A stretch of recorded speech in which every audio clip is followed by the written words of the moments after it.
하나님 말씀 빌립보서 3장 7절에서 9절까지 4절부터 9절까지 한 절씩 교독하도록 하겠습니다. 그러나 나도 육체를 신뢰할 만하며 만일 누구든지 다른 이가 육체를 신뢰할 것이 있는 줄로 생각하면 나는 더욱 그러하리니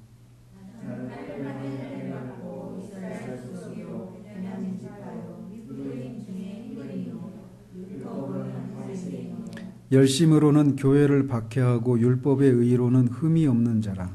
그러나 무엇이든지 내 유익하는 것을 내가 그리스도를 위하여 다 해로 여길 뿐더러 또한 모든 것을 해로 여김은 내 주 그리스도 예수를 아는 지식이 가장 고상하기 때문이라. 내가 그를 위하여 모든 것을 잃어버리고 배설물로 여김은 그리스도를 얻고 그 안에서 발견되려 함이니 내가 가진 의는 율법에서 난 것이 아니요 오직 그리스도를 믿음으로 말미암은 것이니 곧 믿음으로 하나님께로부터 난 의라.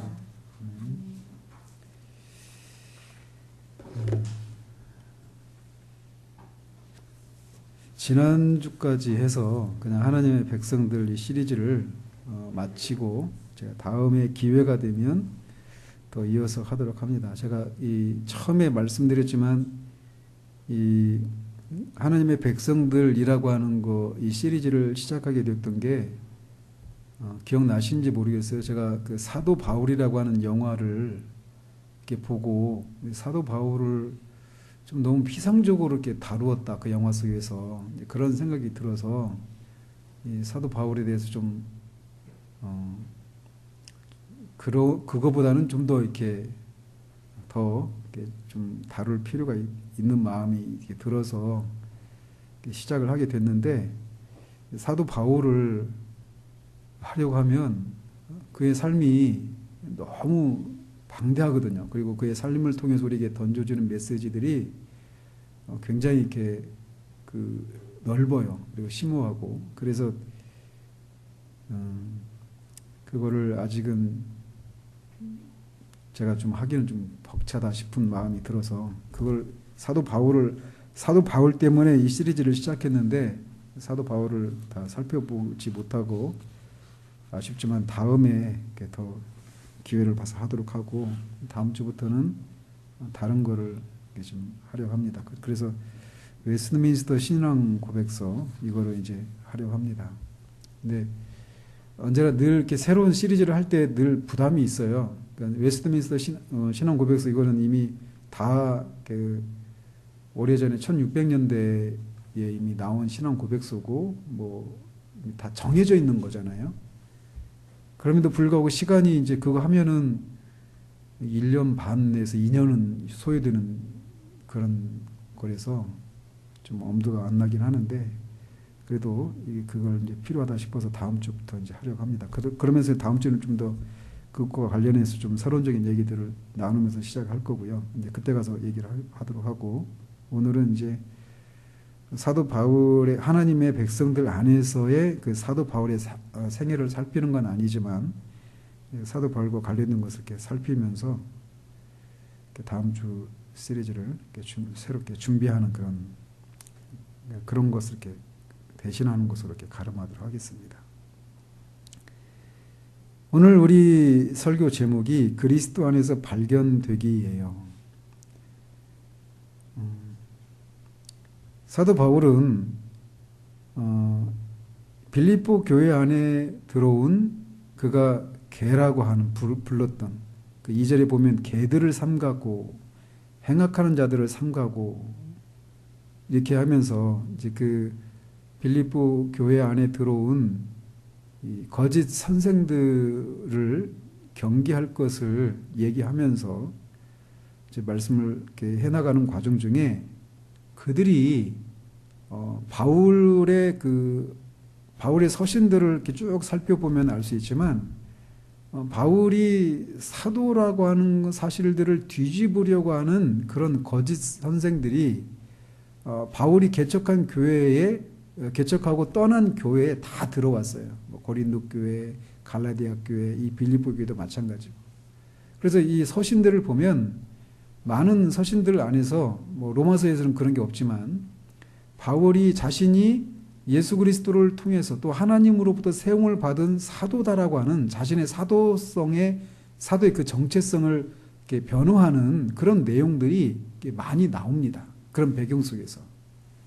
우리가 이제 이번 주 수요일부터 갈라디아서를 강의를 시작하는데 거기에서도 그 얘기가 한 축이에요. 갈라디아에서 흐르고 있는 한 축.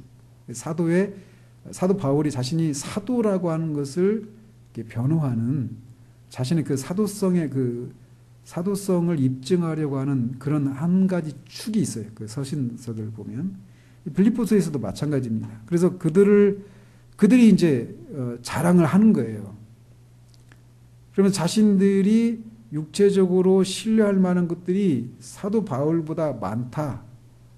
반대로 사도 바울은 우리 자신들보다 없다. 이렇게 하면서 자신의 우위성을 입증하려고 하는 그런 사람들이 빌립보 교회 안에도 들어온 거예요. 그들을 사도는 개들이라 이렇게 부르는데 그러면서 그가 그들이 육체를 신뢰할 만한 것들이 있다고 자랑하느냐? 그거 가지고 따지자면 나도 있다라고 하면서 얘기를 하는 겁니다. 그러면서 자신이 난지 8일 만에 할례를 받은 것을 자기가 이렇게 자랑거리로 삼는 것을 이제 얘기를 하는 거예요. 우리가 알다시피 이스라엘 혈통을 가진 사람들은 난지 8일 만에 할례를 받는 것이 하나님께서 아브라함에게 그 창세기 17장에서 말씀하신 할례 시행 첫 번째 말씀하신 그런 규칙입니다. 이방인들 같은 경우에 유대교로 개종할 때는 성인이 된 다음에 할례를 받고 유대인으로 이제 개종을 하는 거예요. 또 이 이스마엘 같은 경우에는 난지 13일 만에 할례를 받았어요. 근데 자신은 난지 8일 만에 할례를 받은 정통 유대인이다. 개종한 유대인, 이방인도 아니고 이스마엘 족속과는 다른 그런 율법에 따라서 난지 8일 만에 할례를 받은 진정한 유대인이다. 이런 것을 자신이 육체를 신뢰할 만한 첫 번째 증거로 얘기를 합니다. 그리고 또 자신은 이스라엘 족속이다. 이렇게 얘기를 해요. 이스라엘이라고 하는 이름이 어디서 나왔죠? 야곱이 야복 강가에서 천사와 씨름하면서 그 천사를 이긴 데에서 그 이스라엘이라고 하는 이름을 받죠. 따라서 그가 이스라엘 족속이다. 이렇게 얘기하는 것은 이 선택된 언약의 백성임을 의미하는 거예요. 자신은 언약 백성이다라는 것, 선택받은 언약 백성이다라고 하는 것을 의미하는 것이죠. 그리고 이 족속이라고 하는 말을 통해서 하나님의 통치를 받는 민족으로 하나님과 약속의 관계를 가지고 있는 거룩한 백성이다라고 하는 자신은 하나님의 약속을 가진 선택을 받아서 하나님의 약속을 받고 하나님의 통치를 받는 그런 선택된 족속이다, 민족이다, 사람이다라고 하는 것을 자랑거리로 삼는 거예요. 또 그가 또 자랑거리로 삼았던 것 중에 하나가 뭐냐면 베냐민 지파라고 하는 사실을 자랑거리로 삼고 있습니다. 베냐민은 야곱의 네 명의 부인 중에 라헬에게서 난 아들이죠. 맨 마지막에 난 아들. 그런데 이 베냐민 지파에서 이스라엘 첫 번째 왕이 나왔죠. 사울이 베냐민 지파예요. 그리고 이 베냐민 지파에서 또 유명한 인물이 누구냐면 모르드게입니다. 모르드게. 에스더에서 하만이 암몬 족속이잖아요. 아말렉 족속이었잖아요. 그 모르드게가 하만을 결국은 이제 물리치는데 이 모르드게가 베냐민 지파 사람이에요. 그리고 북이스라엘과 남유다로 나뉠 때 베냐민 지파는 유대 지파에 붙어서 하나님의 약속의 백성으로 충성을 다합니다. 그리고 바벨론의 포로로 잡혀갔을 때 예루살렘으로 돌아온 목적이 뭐였죠? 성전을 재건하기 위해서였어요. 근데 그때 돌아왔던 지파가 누구냐? 베냐민 지파였어요. 그래서 그렇게 베냐민 지파가 자랑할 거리들이 많은 지파 중에 하나였단 말이에요. 그래서 자신이 그렇게 베냐민 지파에 속한 순수한 유대인이라고 하는 사실을 밝히고 있어요. 또 자신을 히브리인 중에 히브리인이다 이렇게 얘기하고 있습니다. 그 얘기는 자신은 아브라함의 씨로서 이방인의 피가 전혀 섞이지 않은 히브리인 부모에게서 태어난 히브리인이라고 하는 사실들을 밝히고 있습니다. 그래서 자신은 히브리 말로 양육을 받고 히브리인의 그런 관습을 부모로부터 교육받은 정통 히브리인이다 라고 하는 것을 얘기하고 있는 거예요. 또 율법으로는 자신이 바리새인이라고 하는 것을 자랑거리로 삼았다라고 얘기합니다. 우리가 바리새파라고 하면, 바리새인 하면 어떤 외식의 대명사 이렇게 생각하잖아요. 근데 이 바리새라고 하는 이 이름 자체가 구별되어 있다 이런 의미란 말이에요. 분리되어 있다, 구별되어 있다 이런 의미예요. 뭘로부터? 어떤 그 하나님의 이방인으로부터 또는 어떤 거룩하지 않은 이런 것들로부터 자신을 스스로 구별시켜서 하나님의 계명을 순수하게 지키고자 하는 그런 열심에서 생겨난 사람들이 바리새파 사람들이에요. 그러니까 그들은 하나님의 율법에 대한 이런 열심을 가진 그런 사람들이었습니다. 물론 그들이 하나님의 율법을 지킨다고 지켰지만 겉핥기로, 수박 겉핥기로 이렇게 피상적인 그런 이해를 가지고 마음의 중심이 변화되는 것에 대해서는 그렇게 생각하지 않은 그런 방식으로 지켜서 잘못되었지 그 처음의 의도 자체가 잘못된 것은 아니란 말이에요.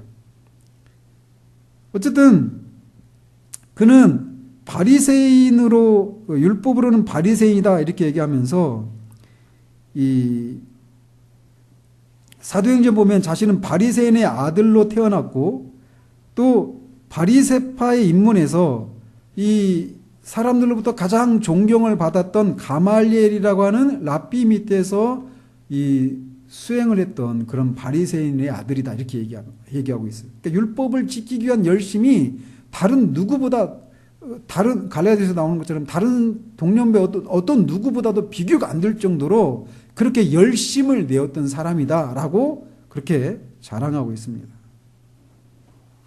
또 열심으로는 교회를 이 박해하고 율법의 의료는 흠이 없는 자다 이렇게 얘기하고 있습니다. 그는 교회를 잔멸하는 것이 하나님의 뜻이다라고 하는 생각을 가지고 교회를 그렇게 열심을 내어서 박해를 했다라고 얘기하고 있어요. 그리고 율법의 의로는 흠이 없는 자다 이렇게 얘기하고 있습니다. 물론 이게 이제 나중에 그가 주님을 담에색도상에서 만나면서 또 성령의 그런 깨닫게 하심을 통해서 자신이 아까 우리 점심시간에 잠깐 나눈 것처럼 내가 율법을 지킨다고 지켜왔지만 사실은 그 안에 그 탐심이 자리하고 있다는 것을 이제 깨닫게 되면서 내가 정말 얼마나 하나님 앞에 온전치 않은 그런 죄인인가라고 하는 사실들을 깨닫고 궁극적으로는 내가 죄인 중에 괴수다 이런 얘기까지 하게 되지만 그 전에 그런 일이 있기 전까지는 내가 율법의 의로는 흠이 없는 율법을 그 문자적으로 이렇게 지키려고 하는 그런 열심을 내었던 그런 사람이었다라고 그렇게 자랑을 하고 자랑거리로 삼았었던 것을 얘기하고 있어요. 그렇지만 이제 뭐라고 말을 하느냐? 7절에서 무엇이든지 내게 유익하던 것을 내가 그리스도를 위하여 다 해로 여긴다라고 얘기하고 있습니다. 여기서 말하는 무엇이든지는 앞에서 말한 것처럼 베냐민 지파요, 8일 만에 할례받은 자요, 히브리인 중에 히브리인이요, 율법의 의로 흠이 없고 이런 그가 지금 언급하고 있는 내용들만 무엇이든지 해당되는 것이 아니라 그가 언급하지 않은 다른 모든 것 무엇이든지 자기한테 유익했던 그 모든 것들까지 이제는 그리스도를 위해서 다 해로 여긴다라고 얘기하고 있어요. 이를테면 그러면서 해로 여긴다라고 할 때 그 여길 뿐더러에 해당되는 그 시제나 그 어떤 상태 이거를 문법적으로 따져보면 옛날에만 내가 그렇게 해로 여겼을 뿐만 아니라 지금도 내가 여전히 해로 여기고 있다라고 얘기하고 있어요. 그거 언급하지 않은 그 자신 안에 유익하게 생각했던 것들이 어떤 것들이 있을까요? 그런 것들 이외에도 자신의 어떤 출신 성분, 그리고 자신이 얼마나 율법을 지키려고 애를 썼는지, 그것이 율법을 지키려고 하는 것을 잘못 알았지만 교회를 박해하는 것이 그게 하나님을 위한 열심인 줄 알고 그렇게 행했던 것들, 그런 것들만 그가 자랑거리로 삼았던 것이 아니라, 그는 사도행전에 보면 어때요? 사도행전 17장에 보면은 그가 스토이고라고 하죠. 스토이고 에피쿠레오, 그죠? 그러니까 에피쿠레스와 스토아 철학자, 이 사람들하고 철학적인 논쟁을 하기에도 부족함이 없을 정도로 그는 당대 철학적인 식견이 굉장히 뛰어났던 지성인이었어요. 그런 것도 그에게 여기서는 언급하고 있지만 그런 것도 그전에는 자기한테 유익한 것이라고 그렇게 생각했던 것 중에 하나입니다. 또는 그는 태어나면서부터 자신이 로마 시민권자라고 하는 사실도 그에게 어떤 유익한 것이 될 수도 있었을 거예요. 그래서 그는 이런 내용들을 통해서 우리가 알 수 있는 것은 뭐냐? 바울은 누구한테 어떤 육신적인 것들을 자랑거리로 삼으려고 하면 누구에게도 뒤지지 않을 정도로 자랑할 것이 많았던 그런 사람이었어요. 그리고 그것 때문에 자신이 원하면 모든 것은 아니라 할지라도 많은 것들을 누릴 수 있는, 이 땅에서 정말 많은 것들을 누리면서 살 수 있는 그런 위치에 있었던 사람들이었고, 한때는 그런 것들을 자랑거리로 삼았고 신뢰할 만한 그런 것들을 의지하며 살았던 사람이었는데, 그가 다메섹 도상에서 그가 그렇게 핍박했던 그 그리스도를 만나면서 그가 주이신 것을, 그가 하나님이신 것을, 하나님의 아들이신 것을 알고 그가 가지고 있었던, 지금까지 그를 지탱해 주었던 그 모든 가치 체계들이 뒤집어지는 일들이 일어나게 된 거예요. 그러면서 그리스도를 위해서 내가 그전에 유익하게 생각했던 것들을 다 배설물로 여긴다, 똥으로 여긴다라는 거예요. 똥이요, 쓰레기, 막 이런 거예요. 아무런 가치가 없는.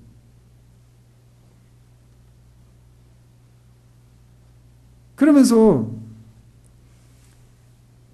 8절에는 또한 모든 것을 해로 여김은, 심지어는 그런 유익하던 것을 해로 여기고 옛날에 그랬을 뿐만 아니라 지금도 그렇게 해로 여긴다라고 얘기하는데, 그 이유가 뭐냐? 내 주 그리스도 예수를 아는 지식이 가장 고상하기 때문이다라고 얘기하고 있어요. 그리스도를 아는 지식이 그에게 있어서 가장 고상하더라라는 것이죠. 그러면서 9절에서 그렇게 자신이 그 유익하던 것들을 다 해로 여길 뿐만 아니라 배설물로, 똥으로 여기는 그 목적을 얘기하는데, 그리스도 예수 안에서 발견되려 함이니라고 얘기하고 있어요. 그리스도 안에서 발견되기 위해서다라고 얘기하고 있다는 것이죠. 그리스도 안에서 발견된다, 이 얘기는 종말론적인 그런 관점에서 얘기하는 것입니다. 여기서 말하는 것은, 즉 예수 그리스도의 그 재림의 때에, 그 심판 때 앞에서 자신이 그리스도에게 속해 있는 사람으로서 그 심판에서 자유할 수 있는 그런 사람이 되기 위함이다, 이렇게 얘기하고 있는 거예요. 종말론적인 그런 관점에서 말이죠. 그런데 여기서 제가 지금 한 가지 오늘 살펴보고 싶은 부분은 바로 이거예요. 그리스도 안에서 발견된다, 이 얘기는 나라고 하는 존재, 여러분 우리 각자가 내가 누구인가 라고 하는 것을 지금 사도가 앞에서 얘기해왔던 것들, 이런 것들과 연관시켜서 얘기를 하면 우리는 내가 누구인가, 내가 어떤 사람으로 발견되고 내가 어떤 사람으로 드러나기를 원하는가, 이 얘기를 그리스도와 연관지어서 내가 누구인가를 규정하려고 하는 이런 것보다, 내가 육체적으로 신뢰할 만한 것들이 무엇인가를 가지고 내가 어떤 사람인가라고 하는 것을 확인받으려고 하는 이런 것들이 우리 안에 많이 있다라는 것입니다.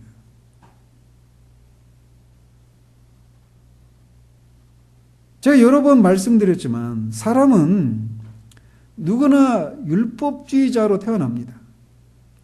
최초의 인간인 아담과 하와가 선악을 알게 하는 과실을 따먹은 이유가 하나님과 같이 선과 악을 아는 지식에 있어서 하나님과 같이 되고자 하는 그런 탐심에서 그 맛인 열매를 따먹었는데, 그들의 기대와는 달리 그들이 눈이 밝아졌는데, 그들이 밝아진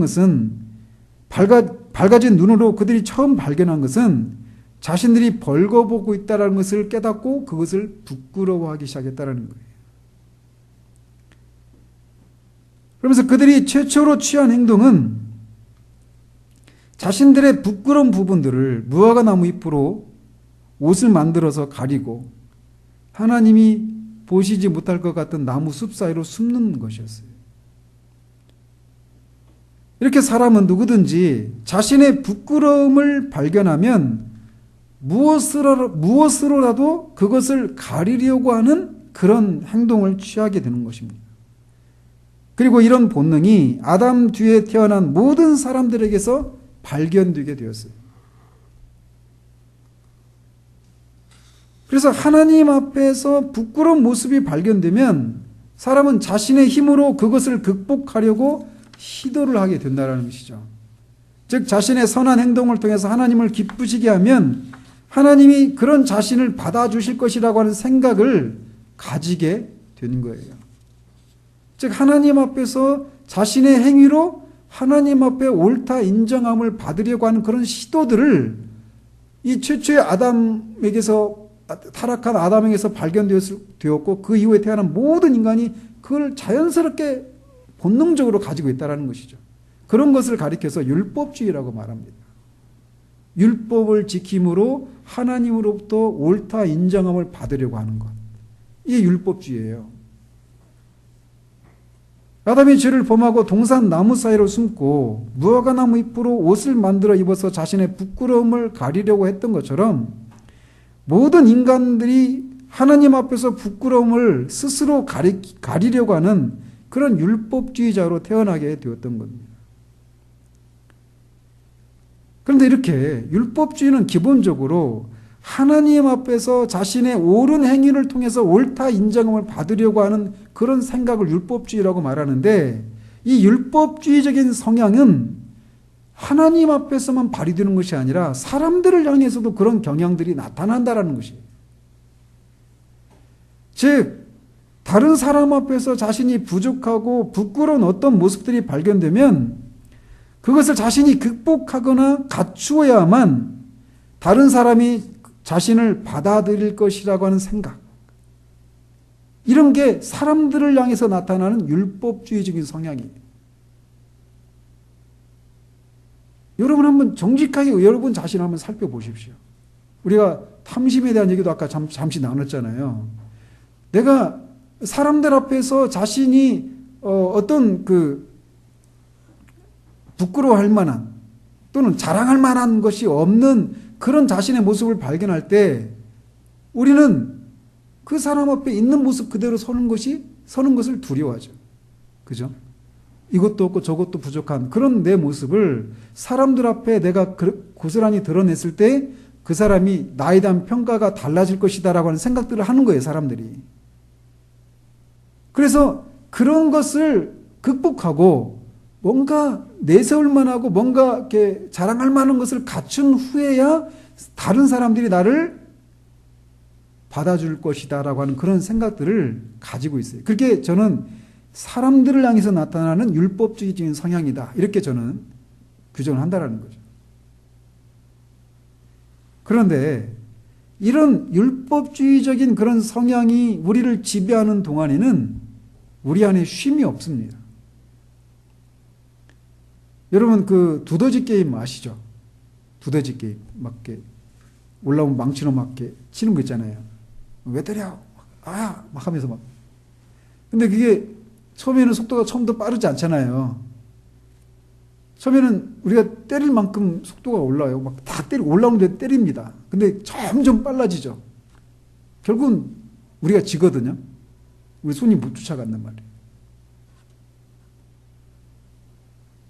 그래서 처음에는 이렇게 여유가 있지만 속도가 빨라져서 막 계속 하다 보면 마음만 분주해지고 결국은 우리가 게임이 끝나고 말아요. 마찬가지로 하나님 앞에서 율법주의적인 생각을 가지고 자신의 부끄러움과 죄를 자신의 선행으로 그런 것들을 감추려고 하는 이런 시도들이 처음에는 소위 먹히는 것 같아요. 뭔가 이루어지는 것 같은데 결국 하나님의 완전하심, 율법이 요구하는 그 완전함 앞에 그 자신이 얼마나 턱없이 부족한가, 그것을 이루어내기는 자신이 전적으로 무능력하다는 사실들을 발견하기 전까지는 계속해서 어떻게 하든지 그것을 하나님 앞에 옳다 인정함을 받으려고 하는 그런 시도들을 계속하게 됩니다. 그런 것에 사로잡혀 있는 동안에 우리 영혼에는 쉼이 없어요. 뭔가 한 것 같지만 또 다른 새로운 어떤 부족함과 부끄러움과 죄를 발견하면 또 그것을 극복하기 위해서 또 막 그것을 전부 다 능가하는 그런 노력을 능가하는 또 더 큰 노력을 기울이고 결국은 그 일이 실패하고 말아요. 마찬가지로 하나님 앞에서 그럴 뿐만 아니라 사람 앞에서도 그렇다라는 것입니다. 그래서 이 사람 앞에 내가 어떤 자랑할 만한 것을 갖추어야만 저 사람이 나를 무시하지 않고 받아줄 것이다라고 하는 그 사람한테 인정받으려고 하는 그런 생각을 가지고 있는 동안 우리는 쉼이 없어요. 내 가정 환경을 저 사람이 알면 나를 어떻게 생각할까? 또 내가 숨겨진 그런 한 성깔 하는 그 내 진짜 그 성질을 저 사람이 알면 어떡하지? 또는 학생들은 내가 공부하는 내 공부 실력이 어떻다라는 것을 저 사람이 알면 나를 어떻게 생각할까? 그래서 뭐 다양한 이유들로 자신의 있는 그대로의 내 모습을 다른 사람에게 들키면 분명히 그 사람이 나를 싫어할 것이라고 하는 생각 때문에 자신을 들키지 않으려고 하고 다른 사람에게 자신의 있는 모습 그대로를 발각당하지 않으려고 늘 긴장하는 삶을 살아가게 되는 거예요. 그런 동안 우리 영혼에 쉼이 없어요.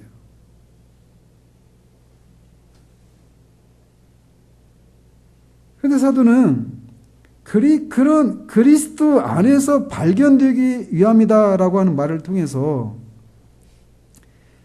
자신이 누구인가가 규정되는 또 다른 기준이 있다라는 겁니다. 또 다른 길이 있다라는 거예요. 그것을 첫 번째 이 타락의 현장에서 하나님은 예표적으로 우리에게 보여주셨어요. 선악을 알게 하는 나무 열매를 먹고 자신의 부끄러움을 발견하고 그것을 감추려고 그 시도하고 하나님의 면전에서 떠나 자신을 감추었던 그 아담의 하와가 쉼을 누릴 수 있었던 것은 그런 아담과 하와를 찾아오신 하나님이 베푸신 은혜 때문에 그랬어요. 우리가 알다시피 하나님은 그들에게 무화과 나무 잎으로 만든, 아담이 만든, 하와가 만든, 자신들의 부끄러움을 감추려고 시도했던 그들의 그 방식이 아닌 하나님이 마련하신 짐승의 가죽으로 만든 옷을 그들에게 입혀주시는 것을 통해서 그들의 그 헛된 그런 수고들을 끝내게 하셨어요. 그 가죽 옷을 입혔다는 얘기는 그 짐승이 죽은 것이죠. 그죠? 결국은 그 사건을 통해서 죄인들을 대신해서 하나님의 아들이신 예수 그리스도께서 죽으신 것을 통해서 죄인이 스스로의 그런 선한 일들을 통해서 하나님 앞에 옳다 인정함을 받을 수 없는 그런 죄인들에게 하나님이 마련하신 의, 그 의를 통해서, 즉 그리스도를 통해서만 하나님 앞에서 우리가 옳다 인정함을 받고 하나님 앞에서 우리가 누구인가를 발견할 수 있는 새로운 길을 마련해 주셨어요.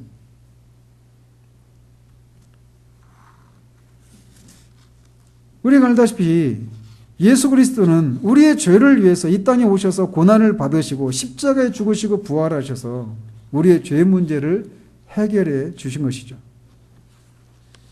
근데 그 그리스도 앞에 나가는데 우리는 어떤 격식을 갖출 필요가 없다라는 거예요. 예수님은 이 땅에 오실 때 마국간에서 태어나셨어요. 마국간의 구유에서. 마국간은 그 마국간에 들어가는데 어떤 정장을 하거나 어떤 막 그런 것을 갖출 필요가 없는 거예요. 그냥 막 들어가면 되는 곳입니다. 즉, 이 죄의 문제를 해결해 주신 예수님 앞에 우리가 그 예수님 앞에 나아가기 위해서 우리가 어떤 격식을 차리고 어떤 준비를 할 필요가 없이 우리의 있는 모습 그대로 나아가면 된다라고 하는 것을 우리가 알 수 있다는 것입니다. 즉, 예수님이 우리를 받으실 만한 그런 것들을 우리가 준비할 필요가 없다라는 거예요. 있는 모습 그대로. 우리는 거기에서 처음으로 진짜 쉼이 무엇인가를 발견하는 거예요. 그전에는 한 번도 내가 있는 모습 그대로의 나를, 내가 가지고 있는 그 모든 것들을 속속들이 누군가가 알면 그 사람이 나를 어떻게 생각할까라고 하는 이런 생각에 마음의 쉼을 누리지 못하고 늘 긴장하고 무엇인가 갖추고 무엇인가 어떤 자격을 갖추어야 그 사람에게 뭔가 내세울 만한 것을 갖추어야 그 사람이 나를 받아줄 것이라고 하는 이 생각이 절어 있는 그런 우리가 처음으로 쉼을 누리게 되는 사건이 무엇이냐면 그리스도 앞에 우리가 있는 모습 그대로 나갔는데 하나님이 그리스도 안에서 우리를 받아주시는 그 사건. 그 사건을 통해서 우리가 진짜 쉼을 누릴 수 있게 되는 거예요.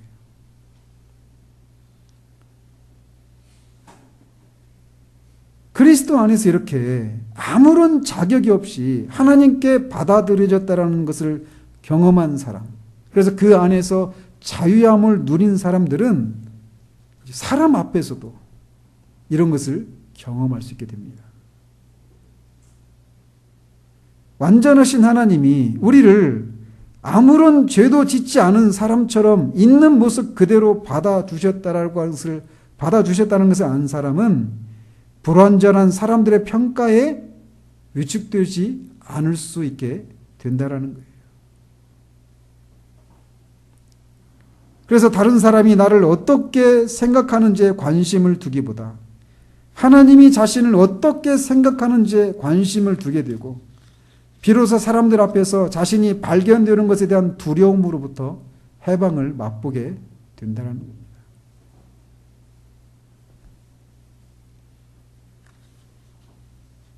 신앙생활을 한다고 하면서도 우리가 자주 이런 자유함을 날마다 누리지 못하는 경우들이 많아요. 그래서 그리스도 안에서 하나님이 그리스도처럼 나를 받아주신다라고 하는, 그래서 그 안에서 내가 얼마든지 자유할 수 있고 쉼을 누릴 수 있다라고 하는 것을 모르는 사람들은 그런 여전히 자신 안에서 무엇인가를 갖추어야만, 자격을 갖추고 뭔가 내세울 만한 것들을 갖추어야만 하나님도 또 사람도 나를 인정해 줄 것이다라고 하는 생각에 사로잡혀 있어서 그런 생각이 누구를 통해서 나타나느냐면, 누구를 통해서 나타날까요? 아이들을 향해서 나타나는 거예요. 자기 자녀들을 향해서. 그래서 자신도 그렇게 하나님 앞에서도 사람 앞에서 그런 자유함을 누리지 못하면서 그것 때문에 쉼을 누리지 못하는 삶을 살아왔으면서 그 생각을 또 아이들한테 주입한다는 거예요. 그래서 아이들한테 너희들이 성공을 해야 되고 뭔가 갖추어야만 너희들이 사람 대접받고, 이런 생각들을 아이들한테 또 전수해 준다는 것이에요.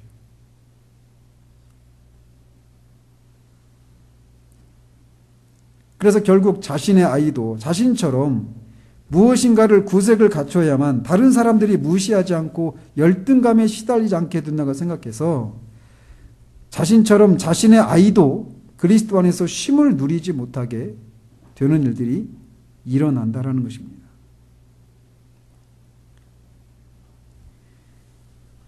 그리스도 안에서 발견되는 것이 중요한 이유가 바로 여기 있어요. 그리스도 안에서 발견되는 것. 내 있는 모습 그대로 부족한데도 아무것도 어떤 하나님의 사랑과 호의를 받을 만한 자격이 없는데도 불구하고 그리스도의 그 보혈의 공로에 의지해서 나를 그리스도를 바라보시는 것처럼 나를 그렇게 받아주신다는 거. 부족한데 없는데 그 안에서 오는 자유함. 거기에서 우리가 하나님 앞에서 자유함을 누릴 뿐만 아니라 사람 앞에서도 그런 해방감을 누릴 수 있게 되는 거예요.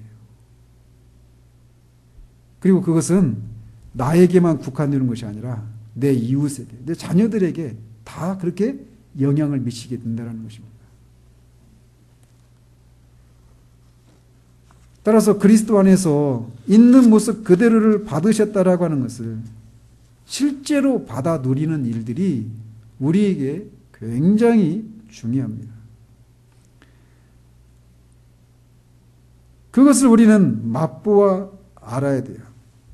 근데 그것을 맛보는 것은 말씀을 듣는 데서부터 시작이 되는 겁니다.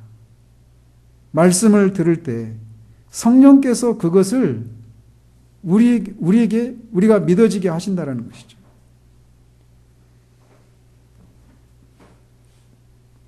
말씀을 들을 때 하나님께서 그런 일들을 우리에게 행해 주시기를 기대하며 기도하는 마음으로 들어야 될 이유가 바로 여기에 있습니다. 하나님의 성령께서 말로만 들었던 것을 실제로 맛보게 하시는 일들이 일어나게 되는 거예요. 저도 마찬가지고 우리 안에서 처음에도 말씀드린 것처럼 그리스도 안에서 발견되는 사람들이 하나님 안에서 또 사람 앞에서 누리는 그 자유함들을 우리가 날마다 누려야 되는 것이 정상인데 그렇지 못한 경우들이 많아요. 하나님 앞에서도 그렇고 사람 앞에서도 그렇고.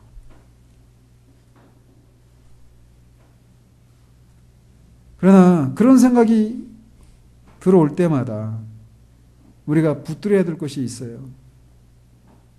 하나님은 그리스도 안에서 나를 바라보신다라고 하는 이 진리를 그럴 때마다 매번 우리에게 적용하는 일들이 필요해요. 그것을 적용하지 못하게 되면 우리의 삶은 굉장히 우울해지기 짝이 없습니다. 우울해지기 쉬워요.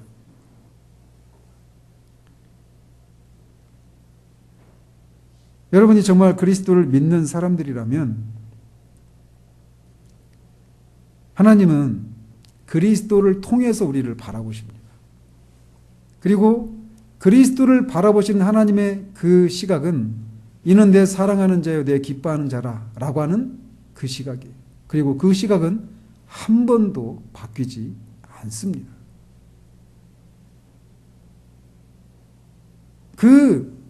그리스도를 하나님이 그렇게 바라보시는 것처럼 우리도 하나님이 언제나 그렇게 바라보신다는 사실들을 우리가 기억해야 돼요. 특별히 우리가 하나님 앞에서 뭔가 온전하지 않은 그런 자신들의 모습을 너무나 명백한 그 사실들 앞에서 우리가 우리 자신도 우리 자신을 인정할 수 없는 그런 순간에도 하나님은 여전히 동일한 시각으로 우리를 바라보신다는 사실들을 믿음으로 붙들어야 돼요. 그리고 그 사실들을 붙들고 하나님 앞에 나아갈 때 하나님은 여전히 정말 거기에 계시다는 사실들을 알게 하시고 그 하나님의 사랑을 인해서 우리가 우리의 연약함, 그런 우리의 죄를 혐오하게 되고 그것을 이길 수 있는 힘이 거기에서부터 나오는 것입니다. 그러므로 그리스도 안에서 우리의 어떤 스스로의 어떤 선한 행위나 또는 사람들이 인정할 만한 어떤 자랑거리들을 갖는 것에서 우리 자신이 누구인가를 발견하는 이런 시도들이 아니라 그리스도 안에서 발견되기를 힘쓰는 그런 삶을 우리는 매 순간 살아가야 합니다. 거기에서 자유함에 찾아가요. 기도하겠습니다. 하나님 아버지, 사도 바울처럼 그리스도 밖에 있었을 때 그가 자랑할 만한 것들이 많이 있었고 그것들을 한때는 신뢰했지만 그리스도를 발견하고는 그런 것들이 다 해롭고 심지어 배설물과 같이 여겨졌고 또 지금도 그러하다라고 얘기를 합니다. 그러면서 그런 것들을 해로 여길 뿐만 아니라 배설물로 여기는 것은 그리스도 안에서 발견되기 위함이라고 얘기를 합니다. 우리는 얼마나 아담의 후예로 태어나서 우리의 선한 행위와 또 사람에게 자랑할 만한 것들을 가지고 있어야만 하나님으로부터 옳다 인정을 받고 사람으로부터도 인정을 받는다는 생각들을 얼마나 많이 가지고 있는지요. 그 율법주의적인 생각들이 우리를 사로잡고 있는 동안에 우리는 쉼을 누릴 수 없고, 그래서 하나님 앞에서 또 사람 앞에서 옳다 인정을 받기 위해서 끊임없이 더 많은 노력들을 하고 더 많은 어떤 결과물들을 만들기 위해서 우리 인생은 그렇게 쉼이 없이 살아가다가 생을 마치기 쉬운 것이 우리들의 삶입니다. 그러나 그런 것이 아니라 그리스도 안에서 발견되는 그런 새로운 길들이 있음을 주님 우리에게 말씀해 주셨습니다.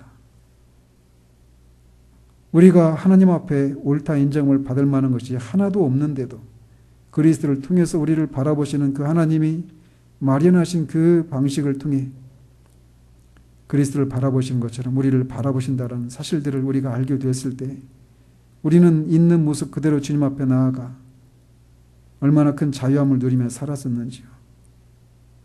그 자유함들을 사람들과의 관계 속에서도 우리가 누리며 살아가는 우리들 될 수 있기를 원합니다. 그래서 매 순간 무엇인가를 갖추어야만 하나님으로부터 사람으로부터 인정받을 수 있다는 그 생각이 우리를 지배하려고 할 때마다 내가 발견되는 것은 그리스도를 통해서 그리스도 안에서 내가 누구인가가 규정된다는 그 사실들을 기억하고 그 사실을 믿음으로 붙들어 우리를 자유하지 못하게 하는 그런 생각들이 밀려올 때마다 그 진리로 맞서고 그래서 실제로 자유함을 누리는 그런 우리들이 될 수 있도록 도우시기를 원합니다. 예수 그리스도 이름으로 기도합니다. 아멘.